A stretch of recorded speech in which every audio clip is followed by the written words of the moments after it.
Hey guys, what's going on? It's Roth and Joshua here. We're going to talk a little Supergirl coming to you this fall on CBS. We got the first 6-minute look today. It was crazy, huh? A lot of footage, but we're going to pull out some images, talk about a few key things.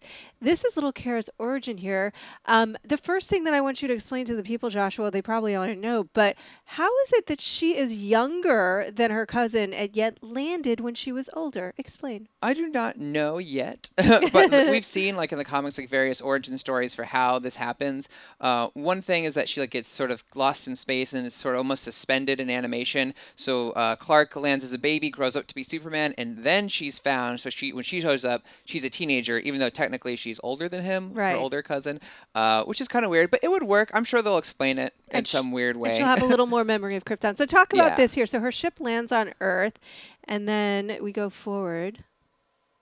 Who's that guy? Well, you'd think, these arms, these big arms, like rescuing her with the blue and the red cape as well. It's her cousin. We would think. And I love how they refer to her, oh, my cousin. They never quite call him Superman. Yeah. So it looks like this is her. He's like rescued her from her pod and has brought her to what we're assuming is her foster family. Mm-hmm.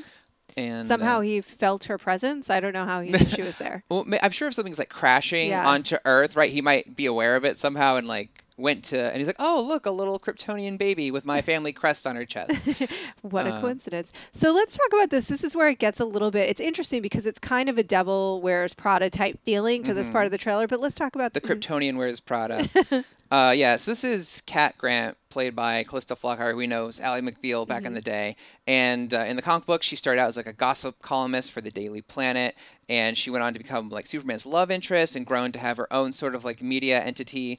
And here she's the head of CatCo, which is a media conglomerate, and obviously she's very powerful and fashionable and everything. And Cara's her assistant. Yes, and she is trying to find her way. This is sort of her coming of age story. She's very much like her cousin's alter ego, Clark Kent, little awkward, little insecure. If we go forward, we're going to meet James. Thank you very much. Don't call him Jimmy. James, don't you call me Jimmy Olsen.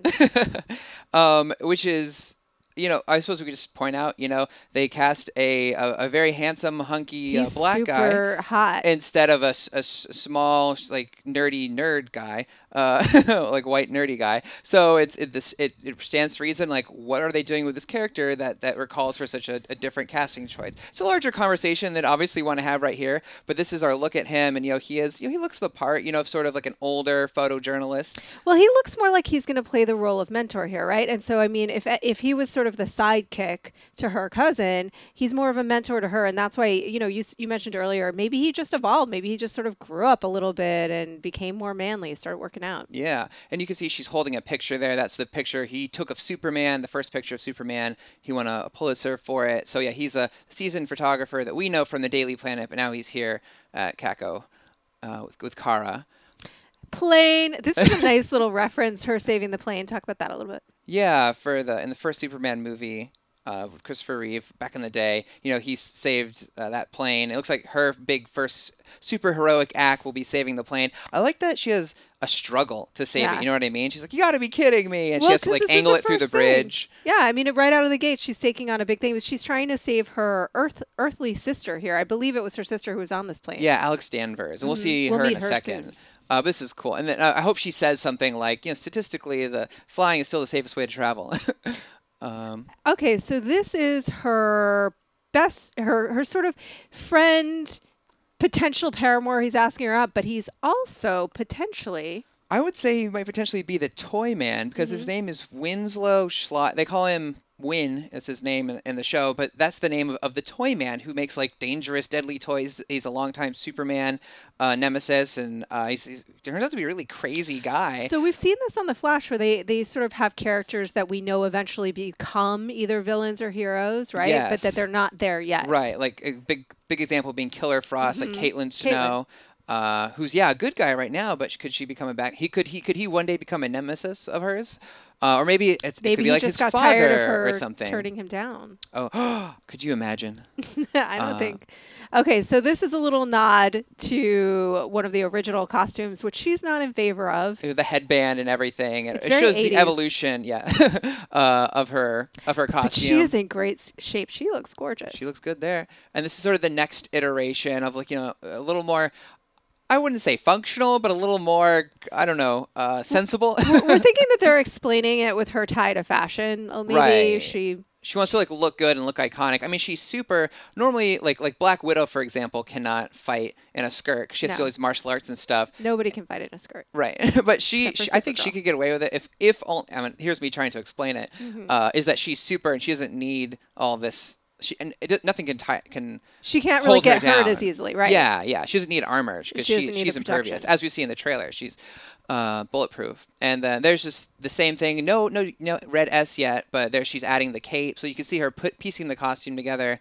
And then this is like the big shot where she walks in and the sun's coming through the window. And she's got her family crest. Yes. She's explaining once again to the audience that maybe didn't see Man of Steel that it's not an S. It's not an S. Oh, she doesn't say it stands for hope. she just says it's my crest, which I think is good. Let's just leave it there. You know what I mean? And she looks pretty good. She looks great. I like it. And this is a shot from inside the Department of Extra Normal Operations. And it looks like they're tracking superhumans, metahumans, aliens, whatever you want to call them. I've been looking through these guys, and I've been trying to figure out who's who. This guy on the bottom, who kind of looks like a cross between Hellboy and Thanos.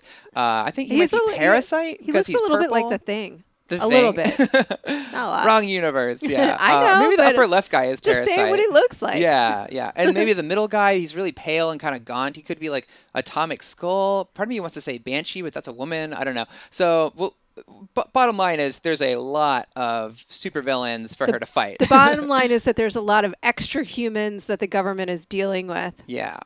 That they're already aware of. And that she will be dealing with. So this is her sister that we were talking. Well, her Earthbound sister. Talk about that a little bit. Yeah, that's Alex Danvers, or her human sister, like part of her foster sister. And she works for the Department of Extra Normal Operations. And I think that's why in the trailer you see her, she doesn't want her to be Supergirl. I think because she wants to hide her. Did I call them extra humans? Extra humans? Extra normal humans. Which we're still interested in that phrasing of it. Extra normal? Extra normals. Maybe it means super, like super normal. Yeah. Maybe she should extra be extra girl, extra woman. And she doesn't want, obviously her Supergirl to be out there because she doesn't want her boss, Hank Henshaw, to find out. Now in the comics, he's actually cyborg Superman, which is just what it sounds like. Guy looks just like Superman, cyborg components. Originally, he was like an astronaut who got irradiated, and his like consciousness went into like a robot body. That then he tried to replace Superman when Superman died. Long story. Comics. In the New 52, Hank Henshaw is actually Zor-El. Cara Zor-El's father. Yeah. So I do not think they're going that way. I don't think they're going that way, but what they could be doing is some kind of combination and have an evolution for him. Maybe he becomes sort of like a father figure. Right now, he doesn't trust the extra humans, which is sort of like a nod to the extra humans. The extra humans, which is sort Inhumans. of like a nod to what looks like to be Batman versus Superman. They're like, get out. We don't like you aliens. Yeah. You're scary. Yeah. Okay. So that's him. And this is our final shot. Happy-looking gentleman. This is a villain for her to fight. His name is Vartox, and he looks nothing like from the comic books. In the comic books, he looks a lot like Zardoz from that really old Sean Connery movie from 30 years ago. Really bad sci-fi movie. I don't know if you guys have seen it, but if you Google that up, Google Zardoz, you'll see what I mean. But so this looks like just sort of he's an alien. I believe from what I read for some show notes from his casting was that he is has been hiding out on Earth for 12 years, and then when Cara makes herself known, he goes and finds her and seeks her out, and he's got this energy axe there that he's using as a weapon. Sure. Probably would hurt her a lot, so she doesn't want to get hit by that. No. So it's cool that in the pilot you'll be fighting the superhero battle. Well, we don't know. I mean, we're sort of assuming this is all from the pilot, and that but we don't know. But it's a pretty packed pilot. But yeah, she's going to need a good villain out of the gate after she's rescued a plane first thing. But it's like she's getting into the suit pretty quickly. Yeah. She's not hiding her identity. It's interesting, right? Yeah, and so and that's it. That's what we thought. Let us know if you guys found anything in the comments. Supergirl coming at you on CBS this fall. You excited? Yes.